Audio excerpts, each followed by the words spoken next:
Years.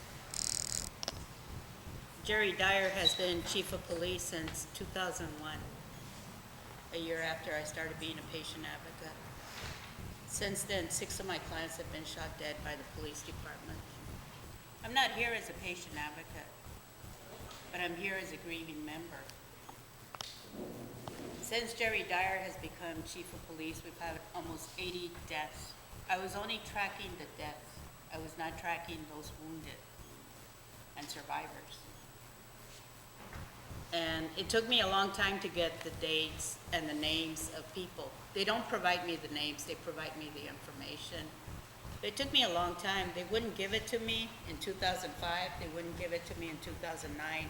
And it wasn't until the ACLU sued on behalf of a white homeless guy that got beat up by the cops that Jerry Dyer started releasing the names. And he told the ACLU, we always do. I went to the ACLU with a packet of information. I said, no, they don't. And for that, I got deposed for 3 hours. And no attorney went to go represent me because the ACLU was representing the white homeless guy. But they didn't know that I knew how to do depositions. And in the process of being deposed, they tried to get information about the Brown Berets, the cop watch. And I just told them, I call them all mijos, my sons, my daughters. I forget their names. You know, I know how to play the game because I was taught well. And that's been my motto to a lot of the youth is learn the game and play it better. Play it harder. So I've been involved a long time, since Matilda Rangel's son got killed in '85, also by Jerry Dyer and a couple of others. He was in crisis. I helped out a little bit on Matilda's case. But I really started getting involved after I left CRLA, because then I was free to do a lot more. CRLA is a legal aid for farm workers for those of you overseas. And I started pushing for information, and I started learning and educating myself. Because again, if I'm going to play the game, I got to know the game. And so I tried working with CCJC to get an independent police auditor, and I felt they sold us out because we got somebody that really doesn't have any teeth, gives good reports, but the police department doesn't follow those recommendations. In fact, one of the recommendations is use less bullets. And you know, I'm going to give you a little bit about what we've done. Somehow the families always find us, either me or Ralphie. They find us. When someone's shot, we get the calls. We go and we assist. And we try to help them get an attorney. Do you know how hard it is to get an attorney in the San Joaquin Valley? One that's not sold out? We picket, we protest. And last year, I made some of the youth go in and sit at the table with Jerry Dyer and the independent police auditor and Chief Foster, Deputy Chief Foster, who, by the way, recently got arrested for selling drugs. This is our Deputy Chief of Police, who asked me at the table last year, what are you doing about black on black crime? What are you doing on brown crime? I go, I'm doing your job. I'm not going to be diverted. I'm focused. And lo and behold, he's doing black on black crime. Or should we call it blue on people crime? Because they were blue, right?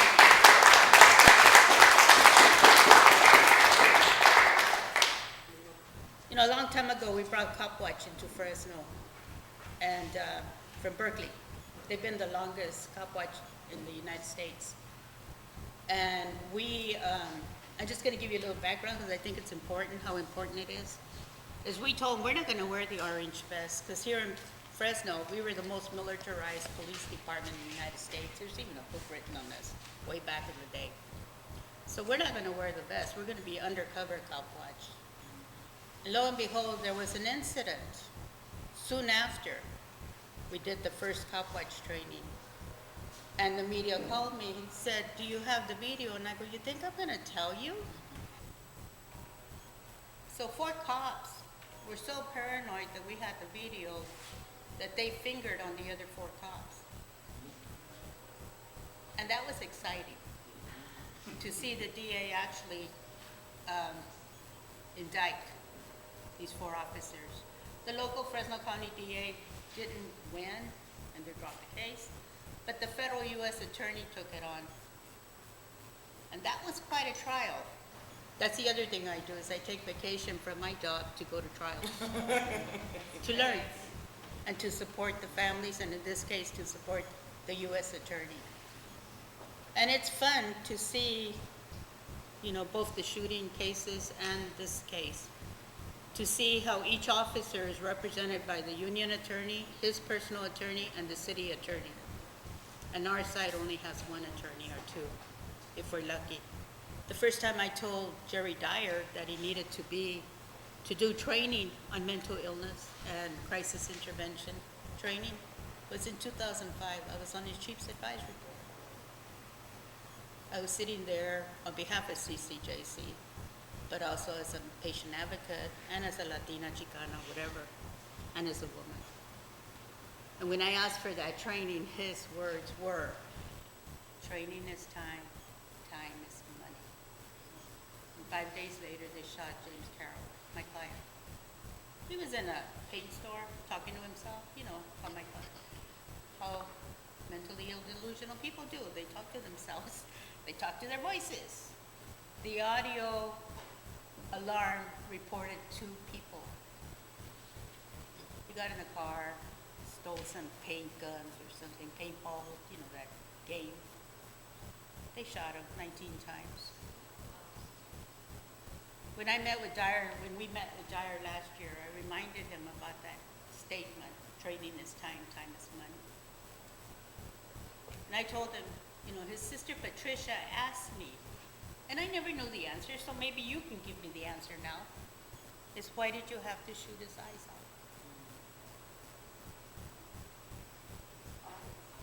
out? Eyes. And he didn't know how to respond, but immediately he said, oh, I'm gonna get $800,000 from the Regional Chief of Police Association, and I'm gonna put it into training people. It's been 10 years, brothers and sisters. It's been 10 years since I first asked for that training. But it doesn't matter, because it doesn't matter whether they're getting the training, they're not implementing the training if Freddie Centeno is dead, because he had a water hose nozzle sprayer, and they thought it was a gun. They just shot Shane Casillas, Native American, and they lied. I won't tell you what the lie is, but they lied about where he was at. Because the family caught me. Now I'm on Facebook, so everybody catches me now on Facebook, right? And I find out later that my elder, Native American elder, knew her and had told her to call me. He had a 2 foot, okay, I'm 4 feet 10, so that means 2 feet or about here, right? A PVC pipe. They shot him dead. Where's the military retreat? Where's the de-escalation?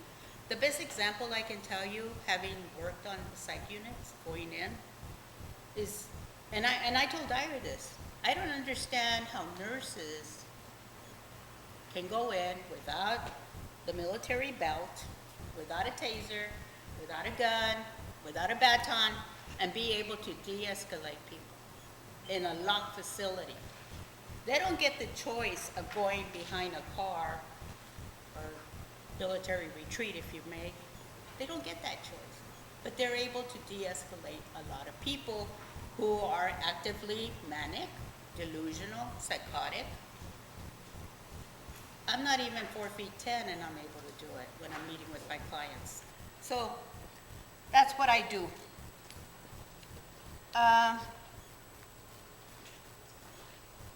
One of the biggest issues we had since I started doing the Public Records Act request is we notice we have repeat shooters.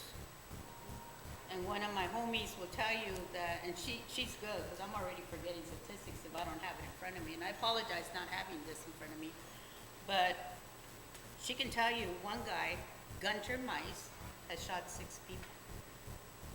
She calls him a serial killer with a badge. Others have shot 2, 3, 4. So the more documentation we have, the more we're able to show that this is a pattern that's being practiced over and over. The prone position, not only is that bad because of the breathing, if you've been sexually molested in the past, it brings the nightmares. And so we're against it as an advocate. As I said, since Dyer's been around, 80 people have died under his command. Now, so I'm thinking, as a patient advocate, I have to have a bond to make sure I don't touch somebody illegally or hurt somebody in my job. Because they're gonna sue my ass, I don't want them to go after my house, I have a bond.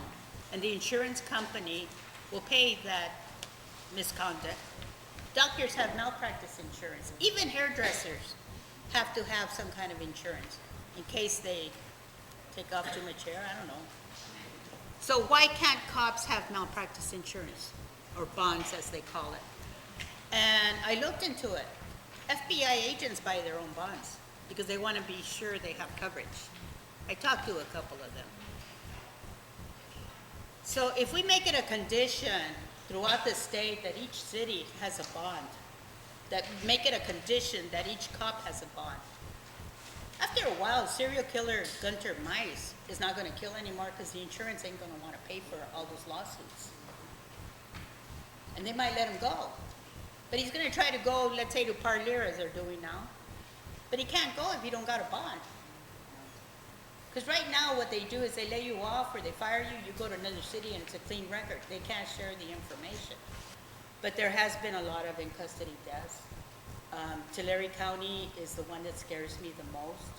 Since the UK Guardian has been counting, anytime I read something, I send it to them because I figured somebody's got to count them because the United States sure as hell ain't counting them. I know for a long time, Dyer was data-driven, and one of the things that I would look at is that in the unreasonable use of, what did he call it? It's a stupid name. Instead of use of lethal force, he would say unusable response to force, some stupid report. But I would see the demographics. Blacks only make up 8% of our population in the city of Fresno, yet they get beat up 3 times as much. But I think we need to know more. We need to know their game and play it harder.